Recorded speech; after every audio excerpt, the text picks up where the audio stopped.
vous êtes un jeune avocat, vous vous dites, waouh, je vais aller travailler dans des institutions prestigieuses où on doit certainement avoir une autre idée de la loi, du respect des droits fondamentaux. C'est tout de même les Nations Unies. Et vous vous trouvez confronté à ça. Some of the judges are exceedingly good, and some are not so good. Vous vous questionnez même des fois, ça, mais dans quel cirque je suis entré? Est-ce que je peux, avec mon serment d'avocat, continuer à participer à une telle comédie? It's okay. No, it's not okay. It's not okay because what you're doing, by your decision, you're directly stating that when I meet with a witness, I'm telling him what to say, which is not true. And I resent that deeply. I'm not going to allow anybody in the world to tell me that I tell a witness what to say, including you. Same to you, Mr. Black. I also will also not allow anybody to threaten the court. I'm not threatening the court. I'm telling you that you cannot tell the world that I am suggesting to a witness what to say, because that's what your decision means. And I will not put up with that from anybody. You would expect that the standard of judges in international courts would be impeccable. But I'm afraid that's not the case. C'est comme vous pouvez le voir peut-être, c'est une frustration constante de voir des magistrats qui sont supposés qui doivent normalement afficher une indépendance et une faculté d'être critiques par rapport à la preuve qui leur est présentée, faire comme si de rien n'était. One American lawyer once said to me that the problem is with you English lawyers, you think that court is a game of golf. And you think it's a gentleman's sport. That's not the way I view trials. For me, a trial is a war. Non, nous, on est en guerre. Vraiment, on est en guerre parce que on doit véritablement arracher des choses qui auraient dû aller de soi. Permettez-moi de vous dire, Monsieur le Président, avec tout le respect dû, bien sûr, que je trouve que c'est très injuste de votre part. Je n'ai pas besoin de dire, Monsieur le Président, et ça c'est un rappel douloureux, que Monsieur Webster, pour présenter ses 28 témoins, a eu 3 ans. These international cases last too long. Quand c'est trop long, d'abord c'est une torture pour les gens qui attendent, et ça affecte aussi l'équité parce que tout d'un coup, les gens qui vont traiter le dossier ne sont pas ceux qui l'ont suivi. I worked for Justin McGenzie, who was a minister in the interim government in Rwanda. And next month he starts his 12th year of incarceration.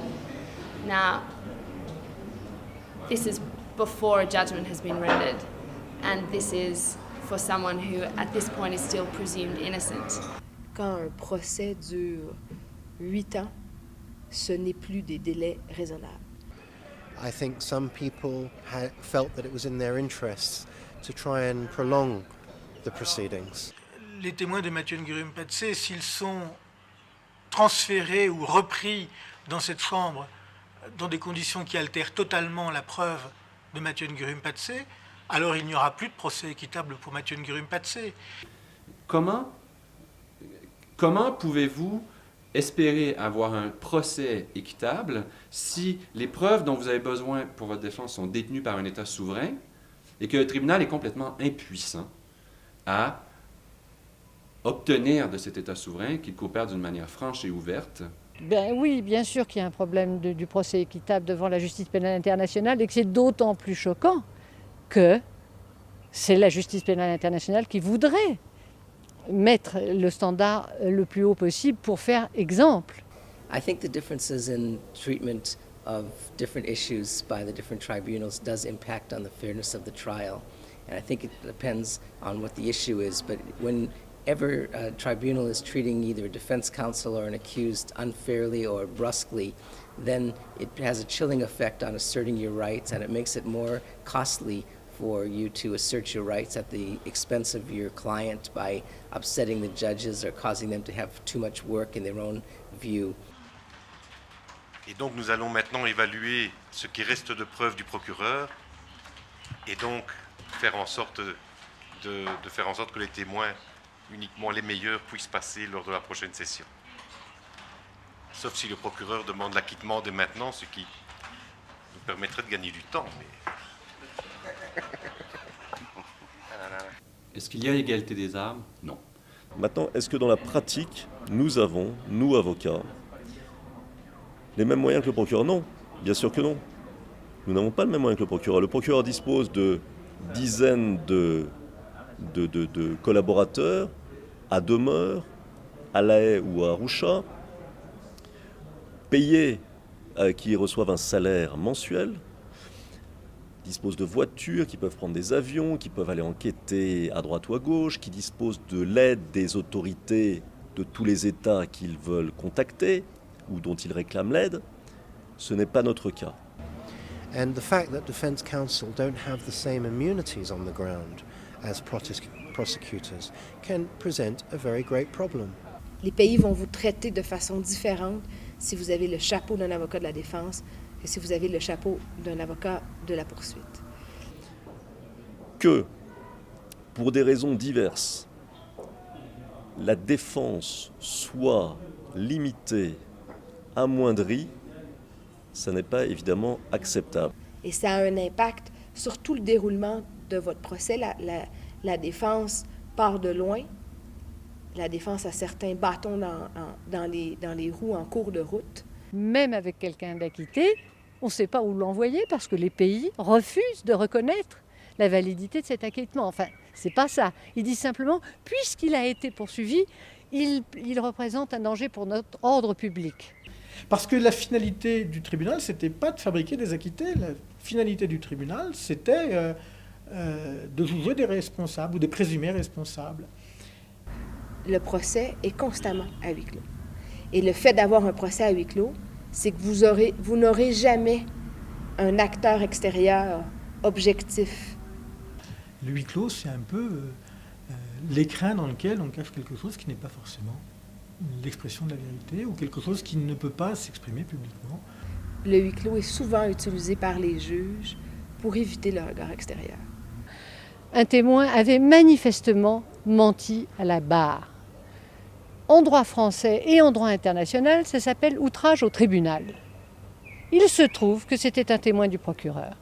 Ça n'a pas été relevé. On a très peu parlé du cas de cet enquêteur d'une équipe de défense condamné à Arusha. For example, I would get sanctioned frequently in the tribunal in Rwanda for doing the same kinds of things that I would do in the tribunal in Yugoslavia, and it would be appreciated by the judges. Les équipes de défense, et la nôtre en particulier, ont eu les plus extrêmes difficultés pour accéder au dossier judiciaire de ces témoins. C'est vraiment un parcours de combattant pour obtenir du procureur la divulgation des documents qu'il détient et qui sont souvent disculpatoires.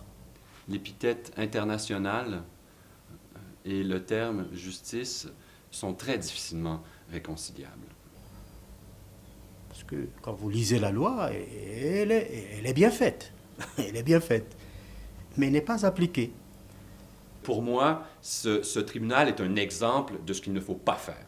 Et je dois dire que sur 10 jugements devant la Cour de cassation, j'en aurais cassé 9.